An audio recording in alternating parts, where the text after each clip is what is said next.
السلام علیکم. آج ہم باب 4 اخلاق و آداب سے سبق طہارت پاکی اور پاکیزگی پڑھیں گے.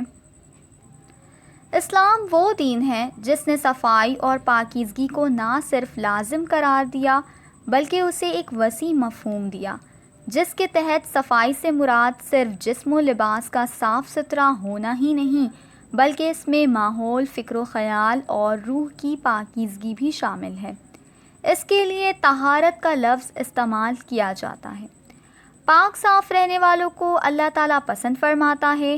ارشاد باری تعالیٰ ہے، کچھ شک نہیں کہ اللہ توبہ کرنے والوں اور پاک صاف رہنے والوں کو دوست رکھتا ہے.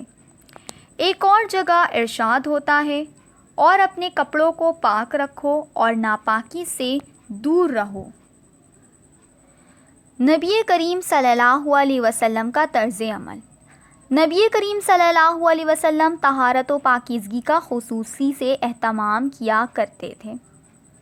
آپ صلی اللہ علیہ وسلم نے ایک آدمی دیکھا جس کے بال بکھرے ہوئے تھے تو فرمایا، کیا اسے کوئی چیز نہیں ملتی جس سے اپنے بال ٹھیک کر لے؟ اسی طرح میلے کپڑے پہنے ہوئے ایک شخص کو دیکھ کر فرمایا، کیا اسے پانی نہیں ملتا کہ اس سے اپنے کپڑے دھو لیتا؟ طہارت، پاکی، پاکیزگی کے لیے نبی کریم صلی اللہ علیہ وسلم کی تعلیمات. نبی کریم صلی اللہ علیہ وسلم نے اپنی امت کو طہارت، پاکی، پاکیزگی کے سلسلے میں بہترین ہدایت فرمائی.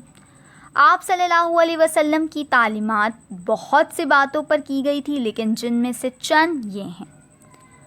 جب کوئی شخص سو کر اٹھے تو جب تک 3 بار ہاتھ نہ دھو لے، پانی کے برتن میں ہاتھ نہ ڈالے. کھانا کھانے سے پہلے اور کھانا کھانے کے بعد ہاتھ دھونے کا حکم دیا. نبی کریم صلی اللہ علیہ وسلم نے صاف ستھرا لباس پہننے پر زور دیا. آپ صلی اللہ علیہ وسلم نے بستر پر کھانا کھانے سے منع فرمایا. اسی طرح آپ صلی اللہ علیہ وسلم صحابہ کرام رضی اللہ تعالیٰ عنہ کو بال سنوارنے، ناخن تراشنے اور باوضو رہنے کی ترغیب دیا کرتے. آپ صلی اللہ علیہ وسلم نے کھانے پینے کی اشیاء ڈھانپ کر رکھنے کا حکم دیا اور ان چیزوں پر پھونک مارنے سے منع فرمایا.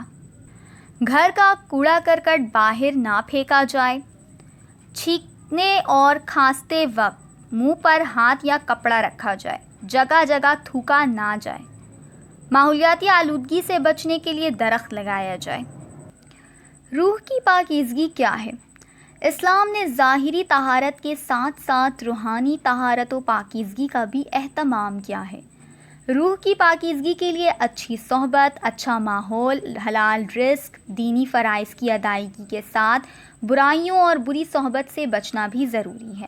شرک کرنے والوں کو اللہ تعالیٰ نے ناپاک قرار دیا ہے. فرمان باری تعالیٰ ہے، ترجمہ: مومنو، مشرک تو ناپاک ہے تو اس برس کے بعد وہ مسجد حرام خانہ کعبہ کے پاس نہ جانے پائے. طالب علم کی ذمہ داری. ایک طالب علم کی حیثیت سے آپ کی ذمہ داری ہے کہ اپنی ذات یعنی جسم، لباس، کتابوں، کاپیوں اور بستے کی صفائی کے ساتھ ساتھ کلاس، اسکول، گھر اور محلے کی صفائی کا بھی خیال رکھیں اور کوڑا کرکٹ جگہ جگہ نہ پھینکیں.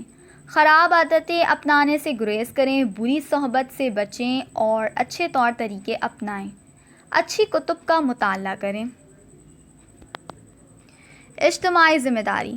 گھر کے تمام افراد مل کر گھر کی صفائی ستھرائی میں حصہ لیں.